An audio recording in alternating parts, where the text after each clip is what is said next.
8 ಮಂದಿ ಮುಸ್ಲಿಮರ ಮೇಲೆ ಬಜರಂಗ್ ದಳ ಕಾರ್ಯಕರ್ತರಿಂದ ಹಲ್ಲೆ.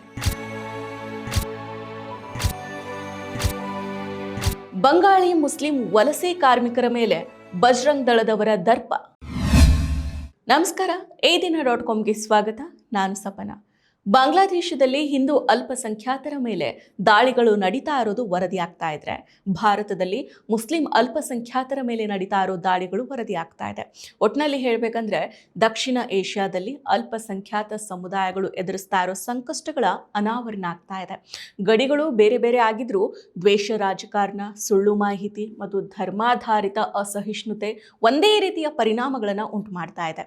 ತಮ್ಮ ಮಾತೃಭಾಷೆ ಬಂಗಾಳಿಯಲ್ಲಿ ಮಾತನಾಡಿದ್ದಕ್ಕಾಗಿ ಬಾಂಗ್ಲಾದೇಶಿಯರು ಅಂತ ಶಂಕಿಸಿ ಪಶ್ಚಿಮ ಬಂಗಾಳದ ಪಶ್ಚಿಮ ಬರ್ಧಮಾನ್ ಜಿಲ್ಲೆಯ 3 ವಲಸೆ ಕಾರ್ಮಿಕರ ಮೇಲೆ ಮಹಾರಾಷ್ಟ್ರದಲ್ಲಿ ಇತ್ತೀಚೆಗೆ ಹಲ್ಲೆಯನ್ನು ನಡೆಸಲಾಗಿತ್ತು. ಈ ಘಟನೆಯ ಬೆನ್ನಲ್ಲೇ ಇದೀಗ ಛತ್ತೀಸ್ಗಢದಲ್ಲಿ ಮತ್ತೊಂದು ಘಟನೆ ನಡೆದಿದೆ. ಬರೋಬ್ಬರಿ 8 ಮಂದಿ ಬಂಗಾಳಿ ಮುಸ್ಲಿಂ ಕಾರ್ಮಿಕರ ಮೇಲೆ ಬಜರಂಗ್ ದಳದ ಕಾರ್ಯಕರ್ತರು ಕೋಲನ್ನ ಹಿಡಿದು ಹಲ್ಲೆಯನ್ನ ನಡೆಸಿರೋದು ವರದಿಯಾಗಿದೆ. ಹೌದು, ಪಶ್ಚಿಮ ಬಂಗಾಳದ 8 ಮಂದಿ ವಲಸೆ ಕಾರ್ಮಿಕರ ಮೇಲೆ ಬಜರಂಗ್ ದಳದ ಕಾರ್ಯಕರ್ತರು ದಾಳಿಯನ್ನು ನಡೆಸಿದ ಘಟನೆ ಛತ್ತೀಸ್ಗಢದ ರಾಯ್ಪುರ ಜಿಲ್ಲೆಯ ಕಟೋವಾಲಿ ಪೊಲೀಸ್ ಠಾಣೆ ವ್ಯಾಪ್ತಿಯಲ್ಲಿರೋ ಸೂರಜ್ಪುರದಲ್ಲಿ ರವಿವಾರ ನಡೆದಿದೆ.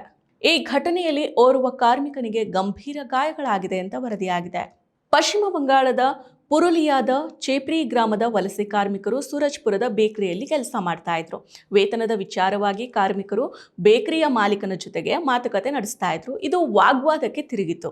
ಇದ್ದಕ್ಕಿದ್ದಂತೆ ಸ್ಥಳಕ್ಕೆ ಬಂದ ಈ ಬಜರಂಗ್ ದಳದ ಕಾರ್ಯಕರ್ತರ ಗುಂಪು ಕೋಲುಗಳಿಂದ ಬಂಗಾಳಿ ಮುಸ್ಲಿಮರ ಮೇಲೆ ಹಲ್ಲೆಯನ್ನು ನಡೆಸಿದ್ದಾರೆ. ಈ ವೇಳೆ ಓರ್ವ ವಲಸೆ ಕಾರ್ಮಿಕನ ಬಲಗೈ ಮೂಳೆ ಮುರಿತ ಆಗಿದೆ. ಹಲ್ಲೆ ನಡೆಸಿದ ಬಳಿಕ ದುಷ್ಕರ್ಮಿಗಳೇ ಪುರುಲಿಯಾ ಜಿಲ್ಲಾ ಪೊಲೀಸರಿಗೆ ಕರೆಯನ್ನ ಮಾಡಿದ್ದಾರೆ. ಬಂಗಾಳಿ ವಲಸೆ ಕಾರ್ಮಿಕರ ದಾಖಲೆಗಳನ್ನು ಪರಿಶೀಲನೆ ಮಾಡೋದಕ್ಕೆ ತಿಳಿಸಿದ್ದಾರೆ. ಈ ವೇಳೆ ಸ್ಥಳಕ್ಕೆ ಬಂದ ಪೊಲೀಸರು ಹಲ್ಲೆಗೊಳಗಾದ ಬಂಗಾಳಿ ಕಾರ್ಮಿಕರನ್ನ ರಕ್ಷಣೆ ಮಾಡಿದ್ದಾರೆ. ಸೂರಜ್ಪುರದ ಕಟೋವಾಲಿ ಪೊಲೀಸ್ ಠಾಣೆಯ ಪೊಲೀಸ್ ಸಿಬ್ಬಂದಿಯೊಬ್ಬರು ಘಟನೆಯ ಬಗ್ಗೆ ನನಗೆ ಮಾಹಿತಿಯನ್ನ ನೀಡಿ 8 ಕಾರ್ಮಿಕರ ಬಗ್ಗೆ ವಿವರಗಳನ್ನ ಕೇಳಿದ್ದಾರೆ. ನಾವು 8 ಮಂದಿ ಕುಟುಂಬಗಳಿಂದ ಎಲ್ಲ ದಾಖಲೆಗಳನ್ನ ಸಂಗ್ರಹಿಸಿ ಪೊಲೀಸರಿಗೆ ಸಲ್ಲಿಸಿದೀವಿ ಅಂತ ಪಶ್ಚಿಮ ಬಂಗಾಳದ ಜೇಫ್ರಿಯ ಟಿಎಂಸಿ ನಾಯಕ ಶೇಖ್ ಇಕ್ಬಾಲ್ ಅವರು ಹೇಳಿದ್ದಾರೆ. ಇನ್ನು ಭಾನುವಾರ ಒಡಿಶಾದ ಸಂಬಲ್ಪುರದಲ್ಲಿ ಮತ್ತೊಬ್ಬ ಬಂಗಾಳಿ ಮಾತನಾಡೋ ಮುಸ್ಲಿಂ ವಲಸೆ ಕಾರ್ಮಿಕನ ಮೇಲೆ ಹಲ್ಲೆ ನಡೆದಿತ್ತು. ಅವರ ತೋಳಿನ ಮೂಳೆ ಕೂಡ ಮುರಿತ ಆಗಿದೆ ಅಂತ ವರದಿಯಾಗಿದೆ. ಬಿಜೆಪಿ ಆಡಳಿತ ಇರೋ ರಾಜ್ಯಗಳಲ್ಲಿ ಬಂಗಾಳಿ ಮಾತನಾಡೋ ವಲಸೆ ಕಾರ್ಮಿಕರ ಮೇಲೆ ದಾಳಿಗಳು ಹೆಚ್ಚಾಗ್ತಾನೆ ಇದೆ. ಪಶ್ಚಿಮ ಬಂಗಾಳ ಮುಖ್ಯಮಂತ್ರಿ ಮಮತಾ ಬ್ಯಾನರ್ಜಿ ಇದನ್ನ ಈ ಹಿಂದೆನೇ ಖಂಡಿಸಿದ್ರು. ಇದು ಕ್ರೂರ ದಬ್ಬಾಳಿಕೆ ಅಂತ ಅವರು ಹೇಳಿದ್ರು. ಬಿಜೆಪಿ ಆಡಳಿತ ಇರೋ ರಾಜ್ಯಗಳಲ್ಲಿ ಕೆಲಸ ಮಾಡ್ತಾ ಇರೋ ಬಂಗಾಳಿ ವಲಸಿಗರು ಬಂಗಾಳಕ್ಕೆ ನೀವು ಹಿಂತಿರುಗಿ ತಮ್ಮದೇ ಆದ ವ್ಯವಹಾರಗಳನ್ನ ಪ್ರಾರಂಭ ಮಾಡುವಂತೆ ಸಿಎಂ ಮಮತಾ ಬ್ಯಾನರ್ಜಿ ಅವರು ಕಳೆದ ವರ್ಷ ಆಗಸ್ಟ್ನಲ್ಲಿ ಹೇಳಿದ್ರು. ಕಟ್ಟಡ ನಿರ್ಮಾಣ ಮತ್ತು ಇತರೆ ದೈನಂದಿನ ಕೂಲಿ ಕೆಲಸಕ್ಕಾಗಿ ವಲಸೆ ಹೋಗೋ ಈ ಕಾರ್ಮಿಕರನ್ನ ಅಕ್ರಮ ವಲಸಿಗರು ಅಂತ ಶಂಕಿಸಿ ಹಲ್ಲೆ ನಡೆಸಲಾಗ್ತಾ ಇರೋ ಪ್ರಕರಣಗಳು ಇತ್ತೀಚಿನ ದಿನಗಳಲ್ಲಿ ಹೆಚ್ಚಾಗಿನೇ ಕಂಡು ಬರ್ತಾ ಇದೆ.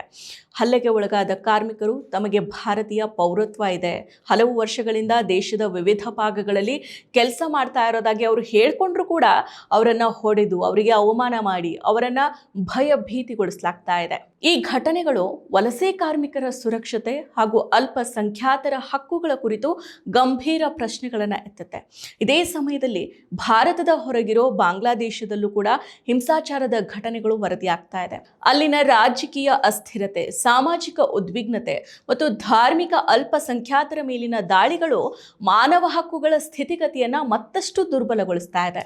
ದೇವಸ್ಥಾನಗಳು, ಮನೆಗಳು ಹಾಗೇನೆ ವ್ಯಾಪಾರ ಕೇಂದ್ರಗಳ ಮೇಲೆ ದಾಳಿ ನಡೆದಿರೋ ಸುದ್ದಿಗಳು ಸಾಮಾನ್ಯ ನಾಗರಿಕರಲ್ಲಿ ಭಯದ ವಾತಾವರಣವನ್ನು ಸೃಷ್ಟಿ ಮಾಡ್ತಾ ಇದೆ. ಇನ್ನಾದರೂ ಕೂಡ ಇಂತಹ ಕೃತ್ಯಗಳು ನಿಲ್ಲಬೇಕಾಗಿದೆ. ಇಂತಹ ಕೃತ್ಯಗಳನ್ನು ತಡೆಯೋ ನಿಟ್ಟಿನತ್ತ ಸರ್ಕಾರ ಕೂಡ ಕಾರ್ಯೋನ್ಮುಖ ಆಗಬೇಕಾಗಿದೆ. ದೇಶದಲ್ಲಿ ವಲಸೆ ಕಾರ್ಮಿಕರು ಮತ್ತು ಅಲ್ಪಸಂಖ್ಯಾತರಿಗೆ ಭದ್ರತೆ ಒದಗಿಸೋದು ಸರ್ಕಾರಗಳ ಮೊದಲ ಆದ್ಯತೆ ಆಗಿರಬೇಕು. ಹಿಂಸಾಚಾರ ಯಾವುದೇ ಸಮಸ್ಯೆಗೆ ಪರಿಹಾರ ಅಲ್ಲ. ಭಾರತ ಆಗಲಿ ಬಾಂಗ್ಲಾದೇಶ ಆಗಲಿ ಶಾಂತಿ, ಸಹಬಾಳ್ವೆ ಮತ್ತು ಸಂವಿಧಾನಾತ್ಮಕ ಮೌಲ್ಯಗಳನ್ನು ಕಾಪಾಡೋ ಜವಾಬ್ದಾರಿ ಇರಬೇಕು.